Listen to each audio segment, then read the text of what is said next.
Hi everyone, this is Sideways Sky. I hope everyone's had a great new year so far. I sure have. This is the first day of snow I've seen in the past couple of years, and that's after what's basically been a 4-month drought. And because I live in the southern US, it's pretty damn exciting. Since this is my first debut,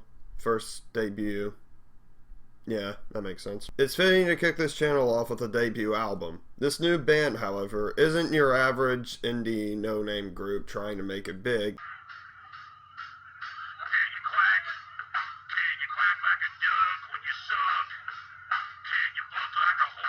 Because these band members have already been members, I can't speak right now, of massive, innovating, and genre-defining bands. First off, there's drummer Tony Hajar, most famously known for being the stickman of At the Drive-In and Sparta. The only full album I've ever listened to by either of these bands is At the Drive-In's Relationship of Command, which is one of my favorite post-hardcore albums of all time, and is a definite classic in the new millennium. The only disappointing thing I'd say about the album, however, is that Cedric Bixler-Zavarla's Afro game didn't quite reach the level of Claudio Sanchez, which I'm sure he feels jealous of. Hajar, while not being the most interesting or flashy musician on Relationship of Command, his punk-style drumming gave the perfect rhythm and tempo to the songs that needed them, which is a drummer's goal, so he obviously succeeded that. If you do want to see more interesting drumming from him, I suggest you check out his stuff from Sparta, as his work isn't quite as controlled by previous band members. I'm looking at you, Rodriguez Lopez. Next,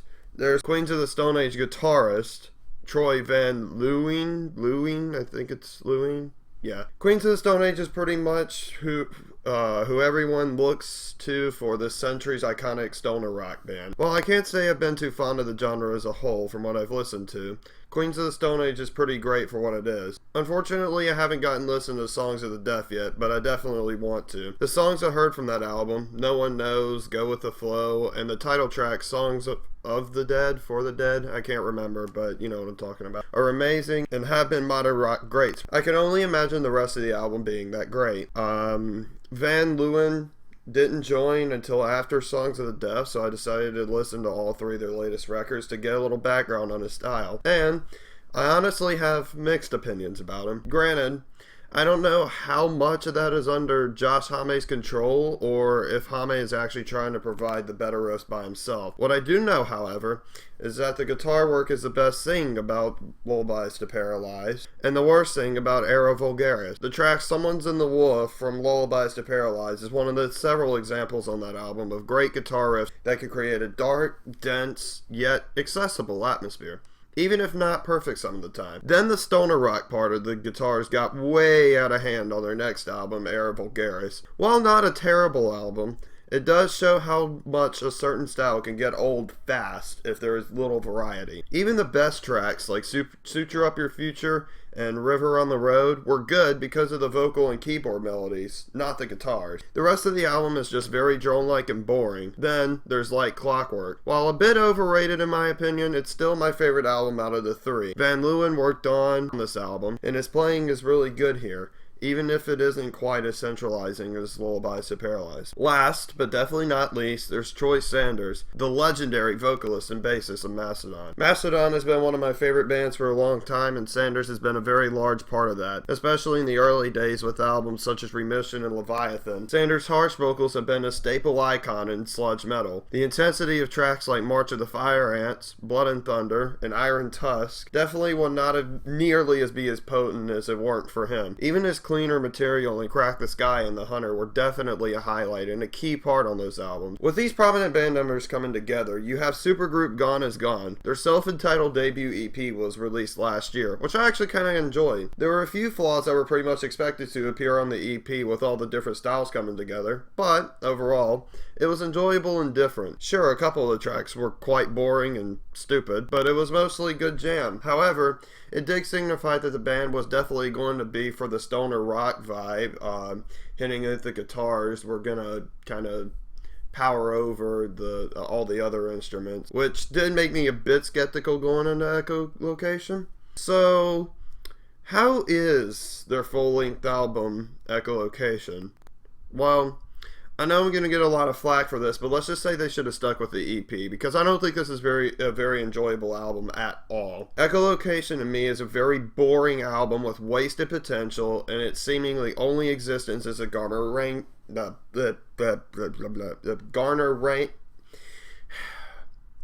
name recognition. Let's break this album down by each member of the band first.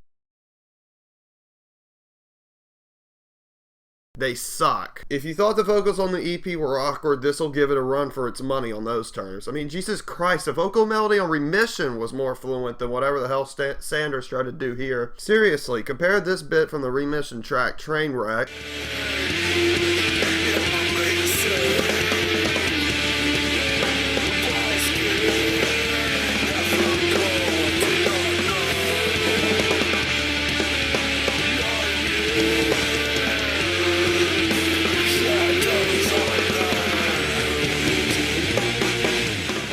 to Colourfade. Alone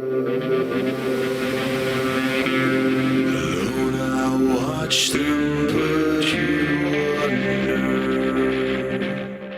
Every time he tried to do this effect I like to call warp singing on the record, he couldn't hold for a note for his life and sounded drunk, which he may have very well been on this album. Sentient Gift and the aforementioned track Colourfade had these god-awful warp vocals throughout their entireties, which basically ruined the track. What's even worse is that the warp singing can actually be done right. Just take a look at Nick Cave's album Skeleton Tree, which is a great example of how to do these. But because this album sounds much more powerful with stable vocals, the input of the warp bass vocal sounds awfully silly. When he isn't sounding like a downhill version Elvis Presley, he's in his usual once more round the sun clean, which is all fine and dandy until the other musician bury his vocals under the mix to make them powerless. Before we move on, what the f*** was this Johnny Cash impersonation?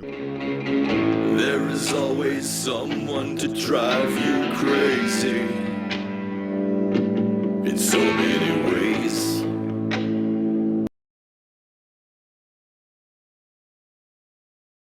Probably the best instrument of the album. Nothing that outstanding, but Sanders does create a solid groove on most of the tracks, even if its presence is sorely needed when it's not there. This is the only instrument on the album I could say belongs here. I do like his performance on tracks like Fast Awakening and the title track, and it's infinitely better than any of the vocals on any of the album. The guitar is the most noticeable aspect of the album, so much so that I'd call the entire album stoner rock based solely on the guitar. However, that doesn't mean it's any good either. The bland tuning and occasional and completely forgettable riffs and solos of Air Vulgaris has unfortunately crawled its way onto this record. Occasionally you might see some glimpses of light and gift in the ending of Colourfade, but as I said, most of the riffs and solos here are not memorable at all. In fact, in many tracks, the guitar sound drowns out the other instruments and they're only bits of glory. There's even this terrible guitar lick on the second half of Resolve that basically ruined the track entirely. It was so bad.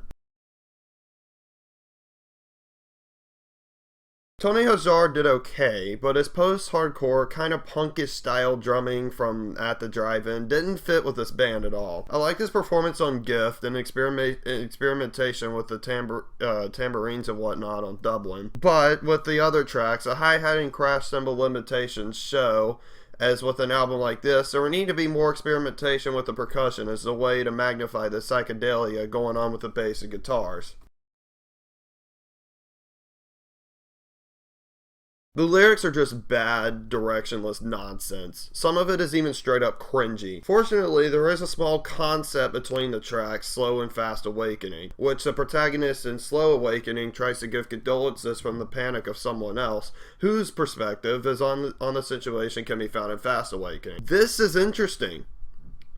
This is the only thing I can say that's interesting on this album, though. Now there are a couple other issues I had with the album that were kind of nitpicky, but If I was able to notice them, that's basically an indication of how boring this album was. The entire half of the album has pacing issues galore. Oddly enough, the second half didn't seem to have these issues. It's like they found out about the problem halfway through recording, and they felt as none of it could be changed. Tracks 1 through 6, with the exception of Dublin, either go way too slow or way too fast. Sometimes both. Pawns, or as I like to call, yawns, in particular, has an awkward tempo change from a promising start that just ends up turning into a horribly boring song. As I said, the mixing, yes, even the mixing has problems, highlight pretty much every instrument at the wrong times. Ornament and Colourfade unnecessarily have the drums too loud in the mix, especially Ornament, because the drum sound on there is so artificial it takes away any power or punch the song had to begin with. Slow Awakening had a weird keyboard and guitar mix that just did not seem to fit.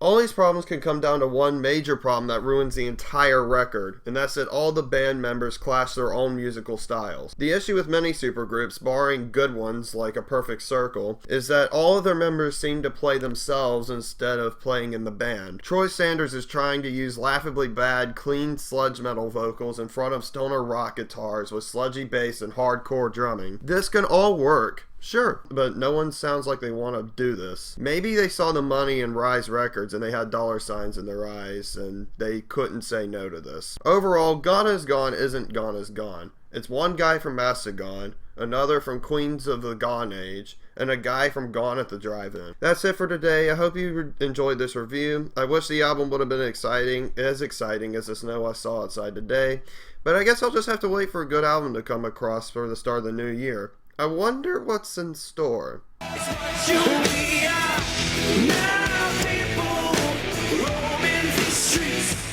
No. Black metal band Count to Altec has a new album coming out, so I might go ahead and try that out. Thanks for watching, and I hope you all have a great 2017.